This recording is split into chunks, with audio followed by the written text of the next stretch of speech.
Hi, Roar Carlos here. Today I got second place at week 8 of MCS, piloting once again Exosisters. So I thought I would bring another deck profile. And in addition to getting second place, I also am drinking some chai and turmeric and manuka honey tea because I just had a long day of dueling, so I need a little pick-me-up. Before we get started, I'd just like to say thank you so much for all the support that my viewers have given me.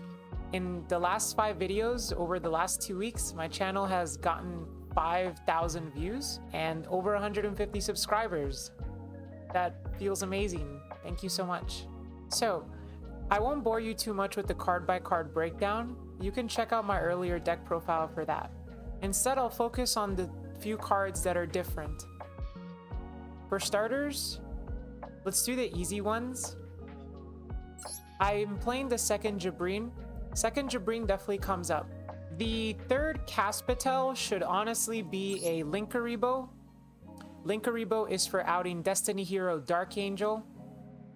But Linkaribo is also a UR, and I'm trying to save up for tier limit. So I said, you know what? If I honestly get Destiny Hero Dark Angel locked, I'll take the L. That's on me. But if we're being optimal, this should be the third Caspitel.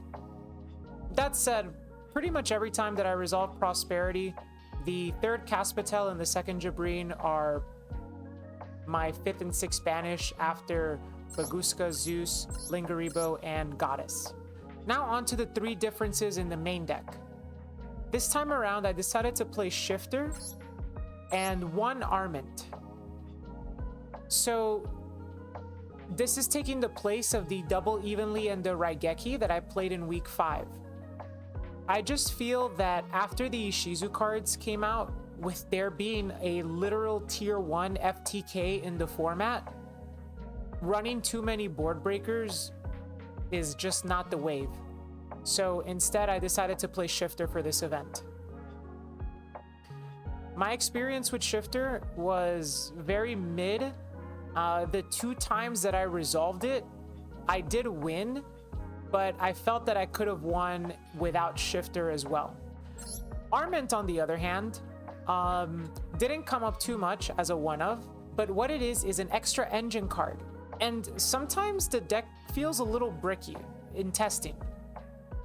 I've had plenty of hands where I just can't get into my extra deck, and Arment provides a way into my extra deck if I just open 1 random Exosister name. It can also be used to dodge targeted negation or targeted destruction, such as something like a Ghost Ogre, something like a Veiler, or something like a Runic card. As usual, I am on 2 Irene and 3 Sophia. So I've gotten this question a lot in my previous deck profile, which is why don't I play the Magistus engine? And I want to address that now in video. So the Magistus engine, it does a lot for you. I don't need to tell you the advantages of the Magistus engine. But the problems that I have with it are, 1, it takes up a lot of space in your extra deck, which means you cannot comfortably play Prosperity. 2, it loses to Imperm in a way that other Exosisters don't. So in a sense that if you normal summon Zoroa and it gets Impermed, you cannot then activate Ellis from hand to still get into your Exceeds line. Thirdly, it is not a normal summon that immediately contests Elf. So if you're playing into Sprite going second and you manage to hand trap them enough so that they ended on a weaker board, normal summoning an Exosister already threatens Elf, because now if they Elf, they'll have to deal with a free Exceed.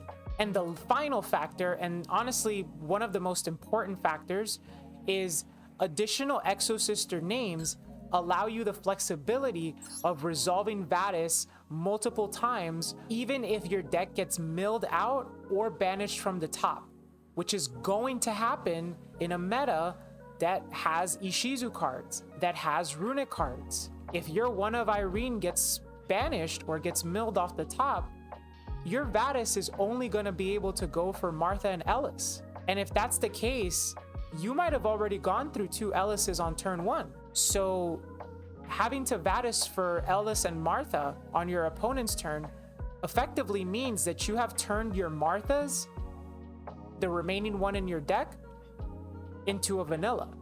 So that's why I choose to play additional Exosister names as opposed to a supplementary engine. Before we move on to the side deck,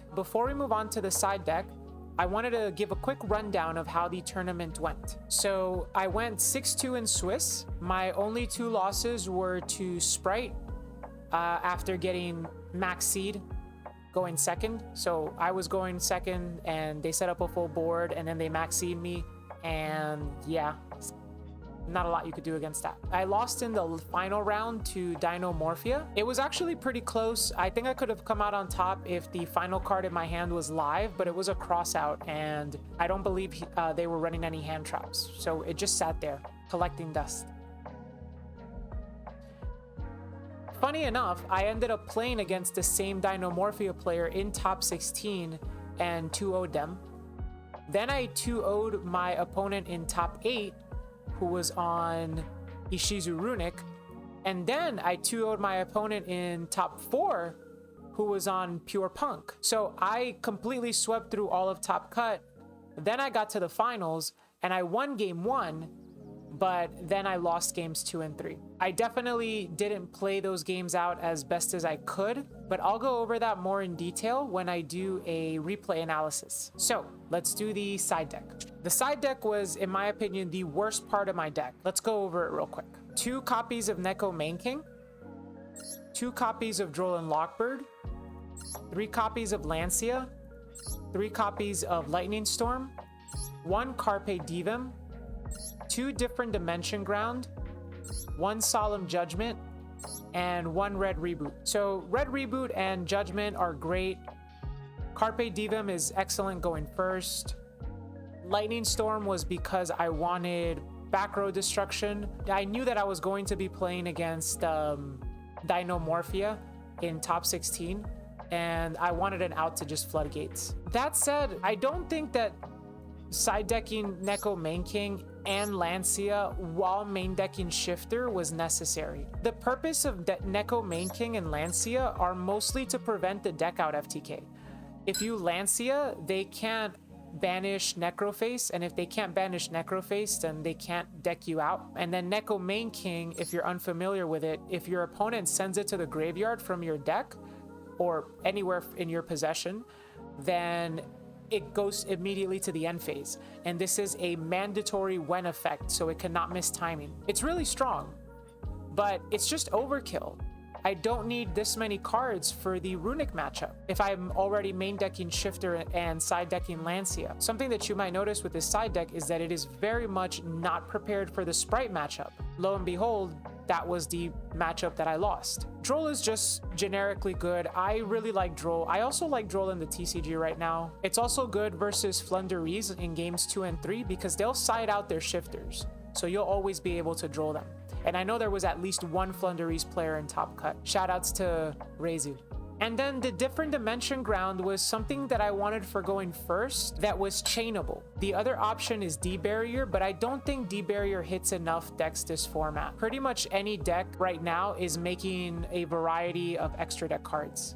At the very least 2, you know, even Sprite can make plays with their link cards. So my main takeaway is do not overboard for Ishizu. It's a scary matchup, but it's one that you can overcome. I would have much rather have played additional copies of Judgment and maybe a Floodgate, like the Gozen match that I played in week 5 would have come in handy. So the last thing I wanted to say was that I am going to be at YCS Bogota. So for all my Latin American and Spanish speaking viewers, escríbeme si van a estar en Bogotá y nos podemos ver en el YCS. And to everyone else, wish me luck. So that concludes my deck profile. Thank you so much for watching. I hope you enjoyed, and please look forward to the replay analysis videos coming in the next few days. Bye-bye.